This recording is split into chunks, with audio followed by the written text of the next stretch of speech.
আমি আপনাদেরকে শয়তানের একটা চালাকির কথা বলছি, শুনুন। মনে করুন আপনার অফিসে যেতে দেরি হয়েছে এবং দেরি করার জন্য আপনার বস রাগ হয়ে আছেন। অফিসে আরও অনেক মানুষ আছে। আপনি এরকম সময় কি করেন? আপনি সকলের নজর এড়িয়ে নিজের টেবিলে গিয়ে বসেন। আপনি তখন বসের সাথে দেখা করতে চান না। অথবা মনে করুন একটা বাজে রিপোর্ট কার্ড নিয়ে আপনি বাড়ি ফিরলেন। যখন আপনি ক্লাস 6 বা 7-এ খারাপ রিপোর্ট কার্ড নিয়ে আসেন, তখন আপনি চুপিসারে ঘরে ঢুকবেন। কোনো আসসালামু আলাইকুম নেই, কোনো কিছু নেই। চুপিসারে ঢুকে আপনি ঘুমের ভান করে পড়ে রইলেন। মা যদি জিজ্ঞেস করে আজকে স্কুলে কি হলো, আপনি তখন বলবেন তেমন কিছু না। আপনি যখন কাউকে হতাশ করেন তখন তার থেকে দূরে দূরে থাকেন, এটাই স্বাভাবিক। এই ক্ষেত্রে যখন আমরা অশ্লীল কাজ করি, নিজেদের উপর জুলুম করি, তখন আমরা কাকে হতাশ করি? আল্লাহ আজ্জা ওয়া জাল্লাকে। আপনি আল্লাহকে অসন্তুষ্ট করেন, শয়তান তখন এর সুযোগ নেয়। আপনার কাছে এসে সে বলে, তুমি এখন আবার সালাহ পড়তে যাবে? ভণ্ড, তুমি এসব অশ্লীল কাজ করে এসেছো, এখন আবার একটা ক্লাস করতে যাবে? এখন তুমি ইবাদত করতে যাবে? তুমি তো দুমুখ মানুষ। তখন সে বলে, হ্যাঁ আমি তো দুমুখ মানুষ, আমার সালাহ পড়া উচিত হবে না। শয়তান আপনার গুনাহের সুযোগ নিয়ে আল্লাহর কাছ থেকে আপনাকে আরও দূরে সরিয়ে রাখে। আপনি তখন আল্লাহর সামনে দাঁড়াতে বিব্রত বোধ করেন। কিন্তু একজন সত্যিকারের মুত্তাকি যখন ভুল কিছু করে, তৎক্ষণাৎ সে কি করে? সে আল্লাহকে স্মরণ করে।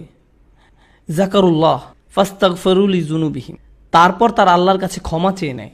এখানে জুনুব শব্দটা দিয়ে পাপ বোঝানো হচ্ছে, যা এসেছে জানাব থেকে।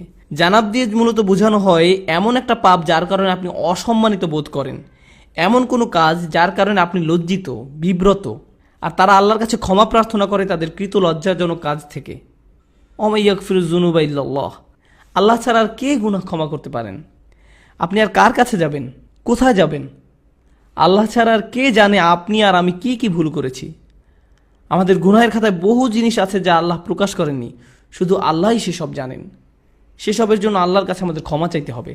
জান্নাতে যারা যাবে তাদের বর্ণনায় যেসব বৈশিষ্ট্য এসেছে তার মাঝে এটাই প্রধান বৈশিষ্ট্য।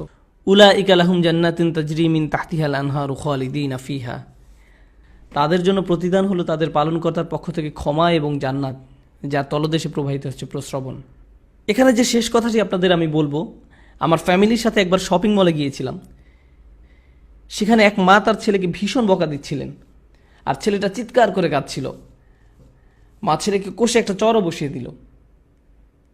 কিন্তু আপনি জানেন বাচ্চাটা তারপরও কার কাছে গেল?